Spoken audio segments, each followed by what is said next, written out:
siku ya unyakuo watu wote wataiona, na dalili ya kwamba siku ya unyakuo yenyewe inaenda kutokea ndani ya siku, ndani ya masaa fulani yajayo, watu wana uwezo wa kuona. Ila mgogoro ni kuona siku aina hii ambayo anaweza katabiri yoyote. Hawa wanaotabiri ndo waone na siku ya kunyakuliwa kwa Yesu. Hapana, ina namna yake ya kuiona iliyo clear kabisa. Hahitaji mtu atabiri aone kutokea kama mwivi. Uende ujue hapa ndani ya klipu hii Yesu atarudi kama mwivi. Kuwa mwivi kama mwivi yenyewe ikoje? Sio utaira huu, sio utaira huu waliosubiri porini, lakini pia hata waliowakosoa walioona siku hiyo kwamba inaweza ikawa ya unyakuo. Sikiliza hii klipu, sikiliza maneno hapa ndani kidogo. Updates za mbinguni, miongoni mwa yaliyomo moyoni mwa Mungu leo. Kama kweli hawa walikusanyika porini wakisubiri unyakuo, basi inaongeza idadi ya mambo ambayo inaonekana Ukristo, lakini hasa Upentekosti ni kichwa cha mwenda wazimu. Wazungu wameupenyeza ili kuhakikisha hususani Mwafrika naye dili na Upentekosti awe ni kichwa cha mwenda wazimu. Yaani kila jaribio la kumfanya taila, kumfanya hovyo, kumfanya aache kushughulika na mambo ya kumkomboa, hasa au anashughulika na upumbavu, taila, wenda wazimu, ujinga kwa unaopitia kwenye mlango wa ufunuo, Roho Mtakatifu. Sasa kuna maswali makubwa mawili hapa tajiuliza, likiongezeka lingine sawa, lakini kubwa ni hata kama Yesu ananyakua, kama hawa walikusanyika kwa ajili ya kusubiri unyakuo, kweli wakunyakuliwa ni mataira hawa? Si watakuwa wanakunya njia nzima kwenda huko mbinguni, au wakifika huko mbinguni watabaki wanakunya popote pale? Kwa sababu imedhaniwa utakatifu ni aina fulani hivi ya umaskini, ujinga, lijitu nalo utakaye kunaibiwa, unatoa mihela kwa wahuni walioko mjini humu, kwa wezi walioko mjini humu. Yani huo ndo utakatifu, kuzunguka kwa nabii huyu kwenye mkutano ule, kwenye mikanisa ambayo pengine inaonekana inanena kwa lugha, inapiga makofi kwa haraka haraka. Anyway, kama ni kunyakuliwa, wakunyakuliwa wawe ni hawa, iwe ni hivi ndio unanyakuliwa. Mungu Yesu anapokuja kunyakua, anakuja kunyakua wachafu hivi, wachafu akili, wachafu uvaaji, wachafu matendo, wachafu uwezi, kwa sababu matendo masafi nadhani hamyajui. Usafi wa matendo ni nini? Wengi mnajua ni kuwa na migagana, magaga miguuni, lisketi lipana, lisuruali lipana, lishati lipana limechanika humu shingoni, kuvaa kitambaa. Upuzi, wenda wazimu, utaila, umavi. Yani najaribu kutafuta lugha. Nitaongea utakatifu hapa, nitaongea utakatifu. Swali la pili ni hili ambalo pia wanashambuliwa na baadhi ya vijana ambao nao wamekuja na mbio za mwenge tu. Wanashambulia Yesu. Kwanza hawezi kujua tarehe, hawezi kujulikana tarehe ya kuja kwake. Anakuja kama mwivi, itakuwa ghafla tu. Nianze na la kuja kama mwivi. Kweli Yesu atakuja kama mwivi? Atakuja kwa siri? au itakuwa wazi? Hebu jiulize jambo moja. Ni kweli imeandikwa atakuja kama mwivi. Atakuwa anamwogopa nani anapoiba? Atakuwa anamwogopa nani? Sasa nikusomee maandiko yanayoonyesha siku ya parapanda yenyewe. Atakuja kama mwivi. Atakuja kama mwivi kwa watu gani? Ni watu gani ambao kwao Yesu atakuja kama mwivi? Wathesalonike wa kwanza sura 5 nianze mstari wa kwanza, pointi iko mstari wa 4. Lakini ndugu, kwa habari ya nyakati na majira hamna haja niwaandikie, maana ninyi wenyewe mnajua yakini ya kuwa siku ya Bwana yaja kama vile mwivi ajavyo usiku. Meshaka hiyo? Unaona taila wewe, chizi wewe, kichwa cha mwenda wazimu wewe, uliyekuja na mbio za mwenge wewe, tulia sasa, endelea kusoma Biblia. Ikuishia andiko moja linalokufanya uwe chizi wewe. Haya, mstari wa 3, pointi iko mstari wa 4. Wa 3 anasema hivi: wakati wasemapo kuna amani na salama, ndipo uharibifu wajiapo kwa ghafla, kama vile utungu umjiavyo mwenye mimba, wala hakika hawataokolewa. Wepi hao mataira kama wewe, machizi kama wewe. Lakini nini anasema? Bali ninyi ndugu, hammo gizani hata siku ile iwapate kama mwivi. Ninyi ambao matendo yenu daima, nitakuja kuzungumza utakatifu hapa nini, matendo yenu daima yako clear, hammo gizani, ile siku haitawapata kama mwivi. Anyway, kabla sijasoma Mathayo 24, nikwambie mwivi limaanisha mtu ambaye yeye pengine kama ni kutenda mema anatenda mpaka atishiwe, jehanamu inakuja, Mungu anakuja. Sio yule ambaye maisha yake yote anajua faida za mema. Kifafanua sana hivi unabishana andiko hapo. Alisema kiroho hapo, ilisema kiroho hapo. Haya, mujage kunitukana hivi vilivyokuja na mbio vya mwenge hivi, hata ndevu imekaa utafikiri vipepo vimechomeka moto upande. Ndo vinapata umaarufu sana, kwa sababu mimi ukifanikiwa kunikosoa, yani kionekana tu umenikosoa, una maelfu ya watu ambao wanakupongeza bila hata kusikiliza. Kwa hiyo kipande kubwa, vitoto vingi vina ndevu ambazo hata kuoga hiki akiogi. Kwa sababu mkubwa kinikosoa, kionekana kinapata watu wanaanza kukifuatilia kupitia hilo, kinajiona basi kihubiri kweli kweli. Haya, nisome siku ya parapanda. Na vipendagi kusikia kusoma, hapana, unaenda kimwili. Nawe taira tu, ni wale tu, jinga tu. Ngoja na kusomea utakatifu hapa ambao ndo wanaweza kunyakuliwa. Nikusomee unyakuo siku ya parapanda. Mathayo 24 mstari wa 29. Lakini mara baada ya dhiki ya siku zile, jua litatiwa giza na mwezi hautatoa mwanga wake, na nyota zitaanguka mbinguni na nguvu za mbinguni zitatikisika. Ndipo itakapoonekana ishara yake mwana wa Adamu mbinguni. Ndipo mataifa yote ya ulimwengu wataomboleza, nao watamuona mwana wa Adamu pamoja na nguvu za utukufu mwingi, pamoja na nguvu na utukufu mwingi. Mataifa yote watamuona napokuja, watamuona. Kwanza, kwa nini wamuone? Namna anavyokuja mara baada ya dhiki ya siku zile. Dhiki itakuja kwanza, jua litatiwa giza, watu wataona. Mwezi hautatoa mwanga wake, watu wataona. Inawezekana hiyo ni mchana na usiku, maandalizi anakuja sasa. Nyota zitaanguka mbinguni, watu wataona. Hivyo ndo maandalizi anakuja, hivyo anakuja.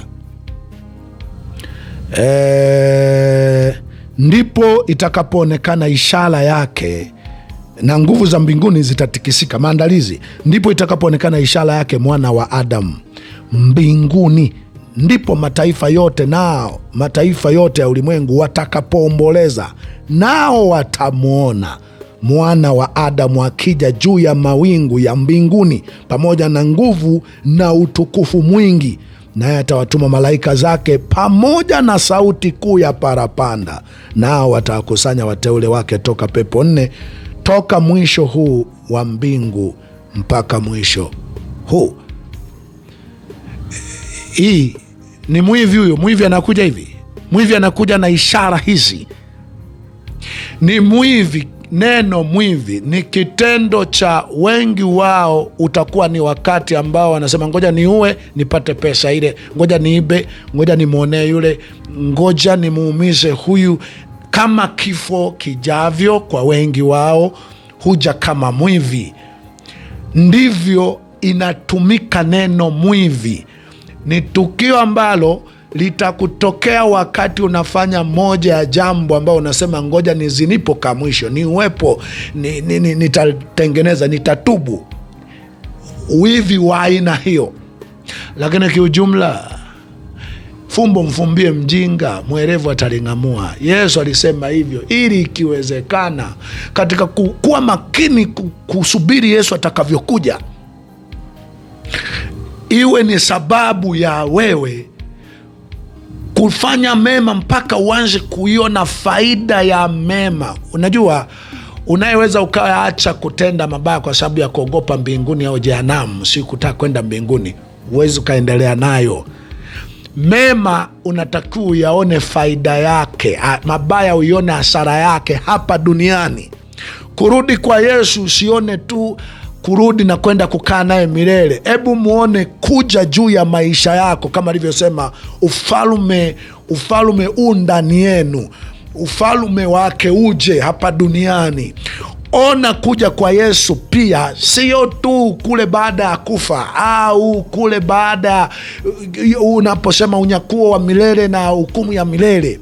Kuone kuja kwa Yesu pia katika nyakati za kubadilika kwako na kuwa na nguvu za milele ukiwa hapa duniani.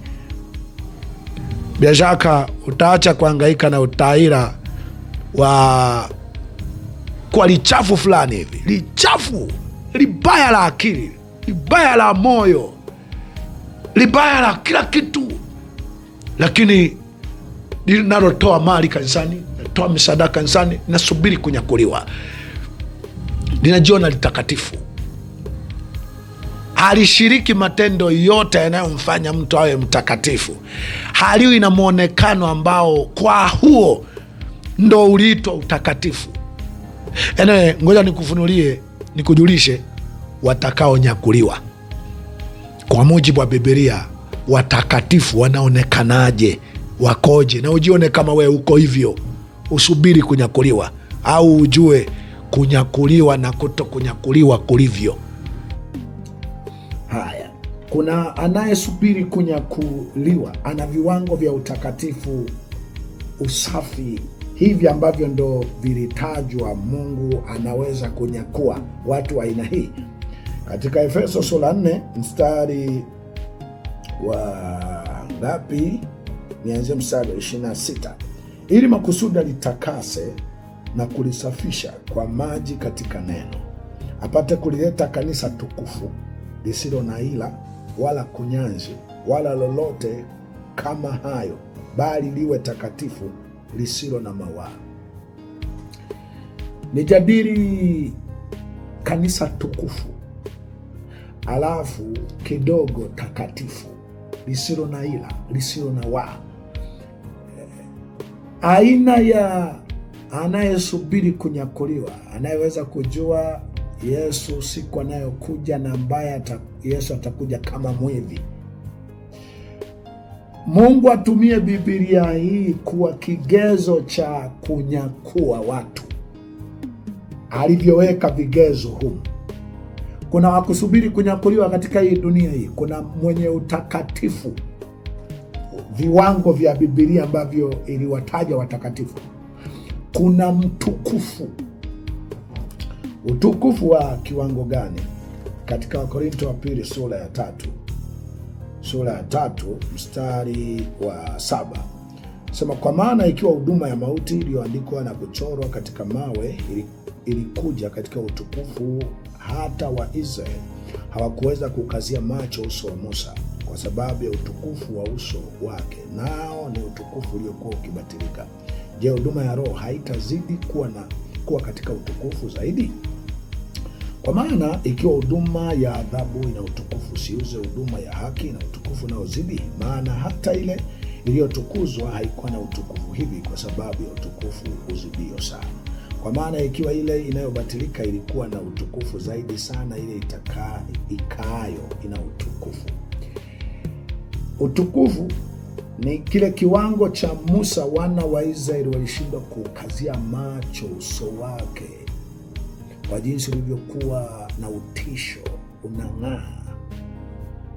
Ni kile kiwango cha akina Yesu wako, akina Petro wako na Yesu mlimani, mwili wake, sura yake ilibadilika ikawa inang'aa.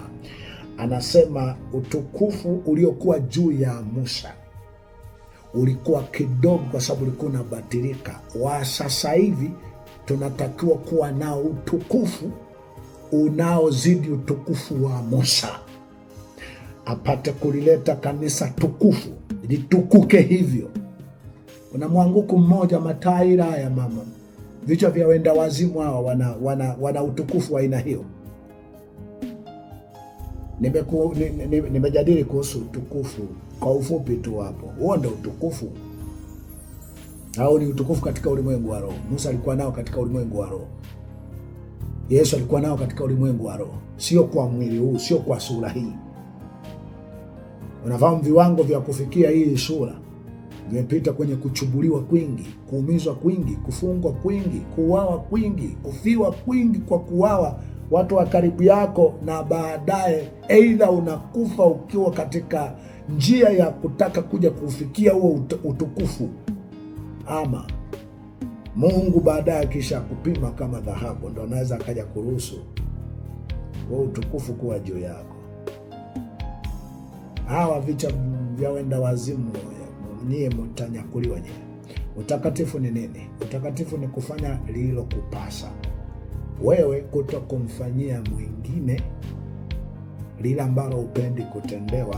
2, wewe kumzuia mtu anayemtendea mtu mwingine baya, sababu yona dhambi yake ilikuwa yeye yuko safi, lakini kitendo cha kwamba haendi kuambia watu wa Ninawi kwamba dhuluma hiyo imekithiri. Kosa la Yona halikuwa kwa sababu ana dhambi yoyote, bali inatakiwa aende akawaambie watu wa Ninawi kwamba baada ya siku 40 Mungu atawahukumu kwa sababu ya dhuluma.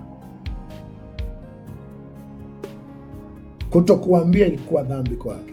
Katika Ezekiel anasema, nimekuweka kuwa mlinzi, ikiwa namwambia mtu mbaya utakufa na wewe usimwambie, damu yake itakuwa juu yako. Utakatifu ni uwezo wa kuwakemea, kuambia wabaya waache mabaya. Sasa unakimbia kifungo, unakimbia kutekwa, unakimbia kuuawa, unakimbilia mbinguni ukidhani mtakatifu, wakati hujatimiza kazi yako, wajibu wako kwa kuwatetea wanaoonewa. Uliandikiwa kufungwa, uliandikiwa kuteswa, kuuawa, umekukwepa. Na Mungu kwa taarifa yako, nia yake ilikuwa kila unayetaka utakatifu wa kunyakuliwa, ukitimiza wajibu wake, wala hata singenyakua watu, angeishusha Yerusalemu mpya hapa hapa duniani, ile ile unayoitaka kule, bora kuliko hapa hapa duniani. Kwa maana nimekwambia kuja kwa Yesu kuna namna nyingi ambazo aliwafumba watu. Nikusomee katika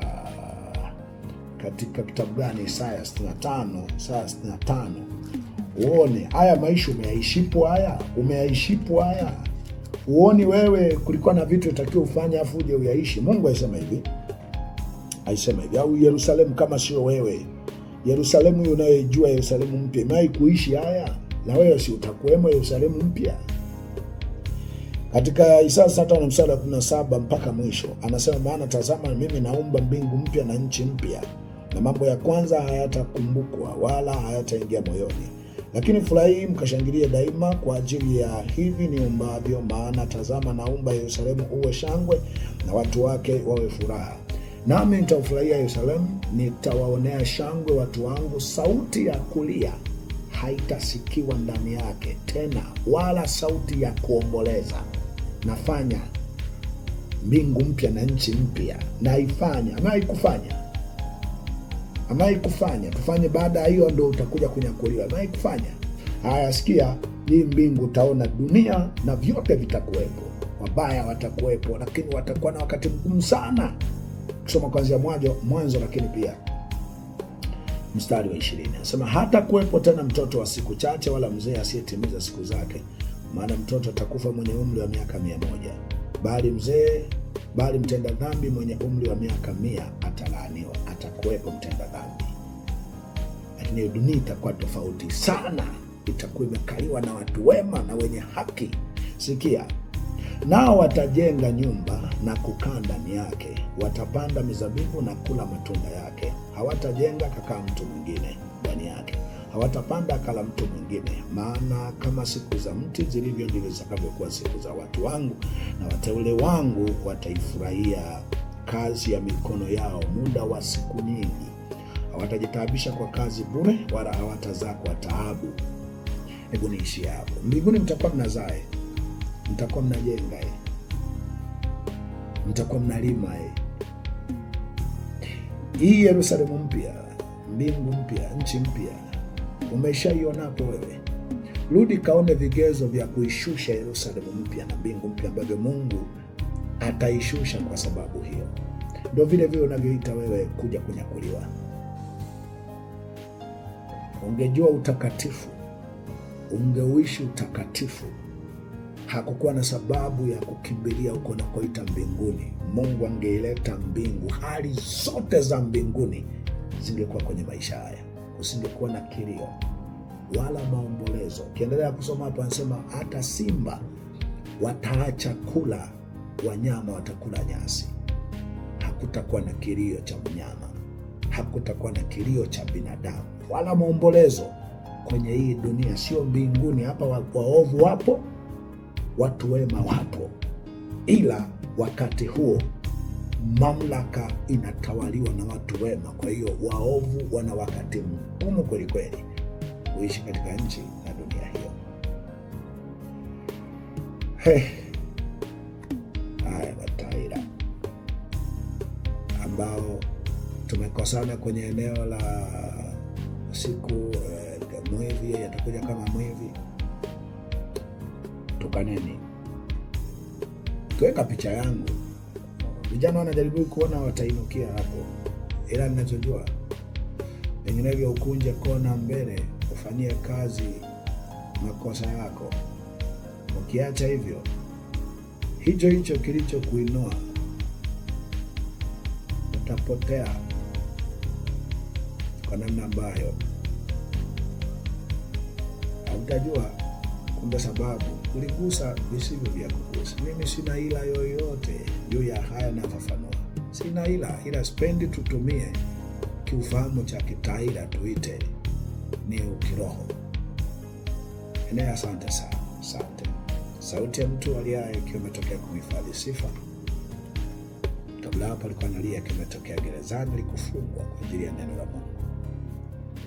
Kabla hapo alikuwa analia akiwa anatokea nyikani, kabla na baada ya kuwa mwanawe wa pekee kwa sababu ya neno la Mungu. Yeye anasema, itengenezeni njia ya Bwana, nyosheni mapito yake. Heri mtu atakayeteswa, atakayefungwa, atakayeuawa, ama afaye katika Bwana tangu sasa pata kupumzika mara baada ya taabu yake. Tazama, Mungu mwamuzi na mhukumu wa mwisho yu karibu kuja. Hii ni maana ya neno Maranatha.